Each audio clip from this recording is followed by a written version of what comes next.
Welcome back. This week began and will end with major meteorological events impacting our nation. This, of course, as Hurricane Harvey takes dead aim at the Texas coast. We're going to have more on that in a moment. But first, we take a look back at what many have called the Great American Eclipse. Now, we at RNN and Files 1, we were fortunate enough to cover the event, but to do so, we did not do it just from our neck of the woods. We had one of the best-known eclipse experts in the entire country on our team. Meteorologist Joe Rayo isn't just legendary in the Hudson Valley as a meteorologist. He's also an associate and guest lecturer at the Hayden Planetarium and the American Museum of Natural History in the city. And he's also been published in a slew of scientific publications, including Scientific American and even the Farmer's Almanac.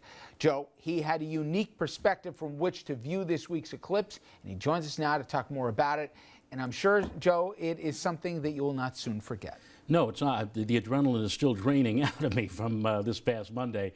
It was a spectacular sight, Richard, and millions of people all across North America witnessed history as that eclipse swept across the nation, tracking all the way from Oregon to South Carolina.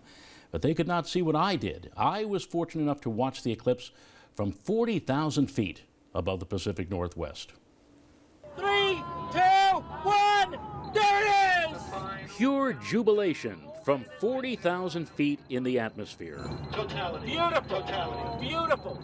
That moment of totality, quite a sight to see.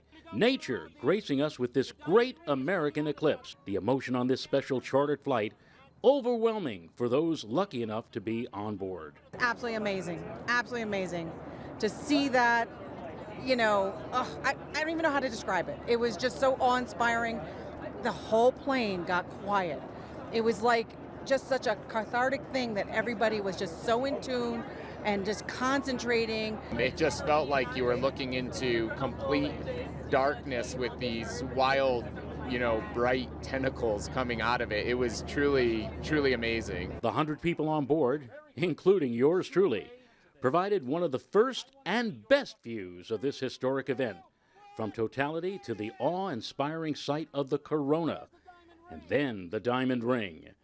For scientists, astronomers, and veteran eclipse chasers like me, this eclipse ranking among the best. It was much more intense, much sharper, I'll say more contrasty than the other eclipses I've seen. This is really spectacular, and just being able to see it from 40,000 feet means you have a horizon view. You can see the whole shadow, that 70-mile wide black hole going over the surface of the Earth at 4,000 miles an hour. From high above to the ground, the Rose State, the first state to experience the spectacle of darkness happening in broad daylight.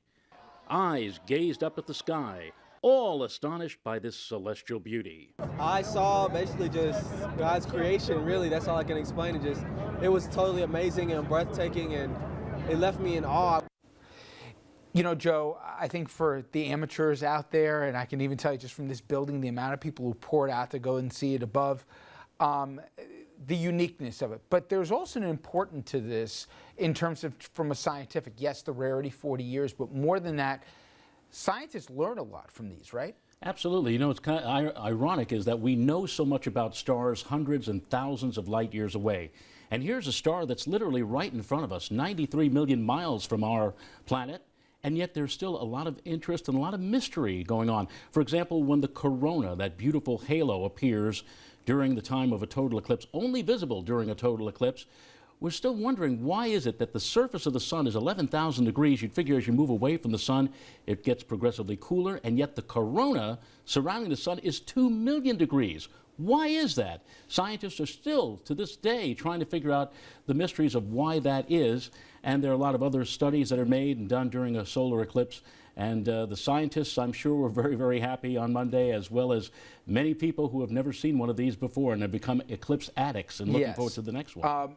And speaking of the next one, they're not going to have to wait as long, and while you are obviously at the perfect location, obviously in Oregon, we're going to be pretty close to the totality line ourselves here in 2024. Absolutely. That eclipse is going to run from Mexico through Texas and then straight up toward the eastern Great Lakes, and we'll get it over into western and northern New York State.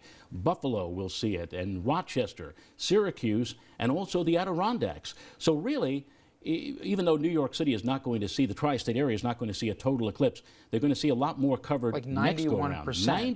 91%. And all you have to do is just jump in your car, travel on Interstate 87, go straight north, go past Albany, and somewhere just between Albany and the Canadian border, that's where the edge of the zone of totality is going to be, and it'll be very, very accessible. Let's hope that the weather is cooperating that day, Just too. like that. And I have a feeling I know where Joe will be that day. But I know where you wouldn't want to be right now, Joe, and that is, and we're going to talk more in depth of it shortly, but those poor folks in Texas and along the Gulf there. Harvey's bearing down, and it's going to be a major event, not just because the category storm it is, but also the duration. Explain a little bit about just how much water we're talking about, how bad these folks are going to be pounded for so long. Unfortunately, this storm, as you just alluded to, is going to last a very, very long time. The storm is actually going to slow down in the coming hours. It is expected to be somewhere at the Texas coast sometime around midnight tonight. And again, the very, very slow movement. This thing, once it comes aground, will still be in the general vicinity of the Texas coast, maybe on till Tuesday and Wednesday of next week. Some storms, some hurricanes are, they leave their mark in terms of tremendous wind, but Harvey is going to be remembered for the tremendous rains. In fact, in many cases, 10 to 20 inches of rain with the potential maximum amount of 35 inches. Now, keep in mind, here in the tri-state area, we get like 40 or 45 inches of rain each year. We're talking about, for us, almost an entire year's worth of rain coming to the Texas Gulf Coast in a matter of just a few days' time. Many places impacted.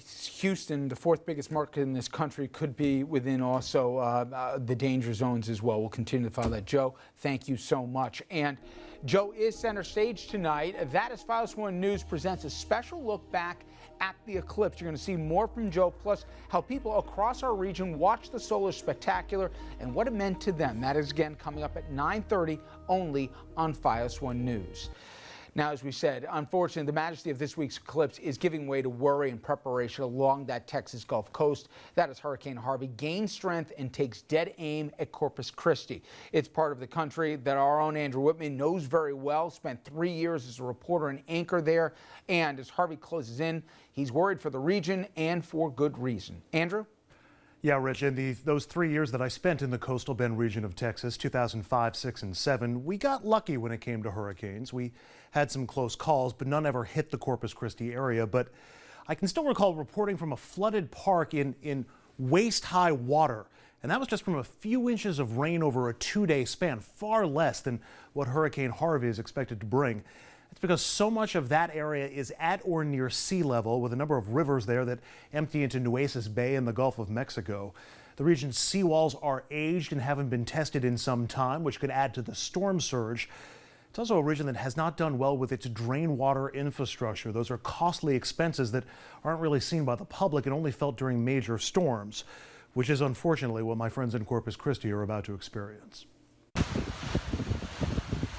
Winds are whipping, rain is falling, and the water is getting choppy along the Gulf Coast, but this is nothing compared to what experts say coastal residents of Texas, Mississippi, and Louisiana will experience after Hurricane Harvey hits later tonight. Think of your life first. The most important thing that we're dealing with right now is human life. Among the concerns, massive flooding, 3 feet of rain in some areas, storm surges projected to reach up to 12 feet, and along with all that flooding, widespread power outages. This storm is not going to play out overnight. When the power goes off, you can expect it to be off 3 to 7 days. Voluntary and mandatory evacuations are in effect. The message heard over and over again, don't risk it. Storm could change, and as they've said, they're not going to come rescue. In Houston, highway warnings are now telling drivers to prepare. Absolute insanity over this hurricane. While in Corpus Christi, all of the tiniest new residents have been successfully relocated. Children's Health tweeting praise for the support teams that evacuated their NICU there. Andrew, thank you very much. And coming up next, we will shift from Texas to Las Vegas. That's where this weekend, Floyd Mayweather, he'll take on Conor McGregor in what's being billed as the fight of the century. Our own 5's Justin Walters, he's in Vegas, cut through all the pre-fight hype. He'll join us straight ahead.